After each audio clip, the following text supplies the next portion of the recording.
Yon mga bossing, magandang araw po sa inyong lahat. Welcome back ulit sa channel natin. Sa video ito, meron tayong pambentang owner type Jeep Tamiya style mga boss. Bagong assemble, and kung gusto nyong malaman yung buong detalye at kung magkano yung presyo, panoorin nyo po hanggang dulo. Bali, sa ginamit po na mags mga bossing, size 15 XXR, 15x8, universal stud mga boss. Ayan po. 195 yung series ng gulong. Bali sa bumper, simple lang din yung karaniwan na kinakabit ng pang Tamiya mga boss. Then ayan naman yung kanyang mismong fog lamp sa ilalim ng bumper. And ayan, ang ginamit po pala na suspension dito is dibungo and lip spring or molye type mga bossing. Ayan naman yung kanyang mismong headlight. Sa headlight na yan, LED na mga boss. And kasama na dyan yung signal light mga bossing. Then punta naman tayo sa makina niya mga boss. Sa makina niya, simple lang din yung usually na ginagamit natin. Toyota 4K engine. Ayan po yung engine bay niya mga bossing. Kompleto na yan. Racing filter, bago yung battery. Bagong overhaul na rin po yung radiator. Yung makina niya, bagong PMS po yan mga boss. Ayan po, kung makikita ninyo, ayan yung shroud ng radiator. May pan na rin po yan para sa radiator. And ayan yung kanyang fuse box. Nakatago mga bossing. And yung wiring niya mga boss, ayan yung harness hindi nyo makikita sa gilid ng fender, nakabaon mga boss. Ayan po yung kanyang fuse box. And yung engine bay niya, panalong panalo mga bossing. Simpleng simple lang yung dating, pero napakalinis dignan mga boss. Then dito naman tayo sa harap, sa windshield niya. Syempre, box type. Ayan po yung frame, kung makikita ninyo. Malinis na malinis lang tingnan din. Ayan yung kanyang mismong side mirror. Mamaya pakikita natin, nagana po yan. Retractable rin po yan. Sa loob naman mga bossing, ito po, punta tayo dito.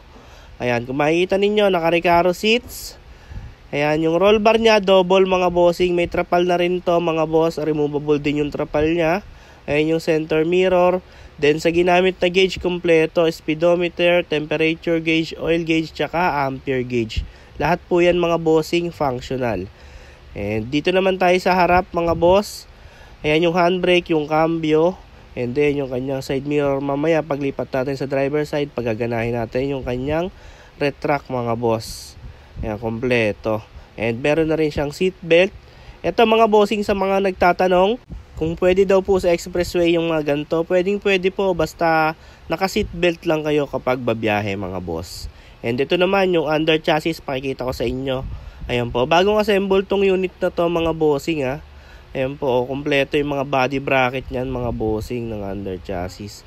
And ito naman, punta tayo sa side view. Kung makikita nyo yung gulong sa likod, saktong-sakto yung uka or yung pinaka hubog niya. Ayan, kung makikita ninyo. Ayan po yung side view mga bossing. Talagang napaganda nitong unit na to mga bossing kung gamit nyo sa araw-araw mga boss. Bali, ito naman yung likod niya, plate holder. Taillight niya LED, naka tailgate. Ayan lang naman po yung accessories nito sa likod mga bossing. And ayan yung view ng likod niya mga boss. Ayan yung trapal niya mga boss, removable po yan.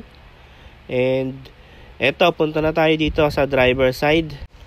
Ito po yung kanyang steering wheel mga bossing, Momo na kulay blue. Ayan, tinerno sa bubble shape knob, kulay blue rin mga boss. And ito yung mga switch ng fog lamp, ng hazard at saka ng fan sa radiator mga boss. Ayan yung switch ng retract na side mirror. Then yung pedal niya is checkered na rin mga boss. And ayan yung wiper motor niya, makikita ninyo mga bossing. Malinis tingnan mga boss. Ayan yung view sa loob dito sa driver side. Bali mga boss, yung 2-seater na ginamit dito is SR7 copy na Recaro mga boss. And ito naman yung kanyang side mirror. Paganahin natin siya. Ayan po. Bali may sarili po siyang switch. Yung kaninang tinuro ko sa inyo. Switch ng retractable na side mirror mga boss. And ayan, kung makikita po ninyo, astig na astig kapag may ganyan na retract na side mirror mga bossing. Ayan pumapaling-paling siya. And ayan mga boss, ayan yung wiper niya, simple lang naman design ng mga Tamiya mga bossing. Palinisan na lang talaga ng trabaho o papuliduhan ng craftsmanship mga boss. Bali, ayun lamang po mga bossing. Bali, sa magtatanong po pala ng presyo, ang price po nito is 330k. Negotiable pa po siya upon viewing. Ang kasama po nun, rehistro, transfer of ownership. Pwede rin naming i-deliver sa lugar ninyo.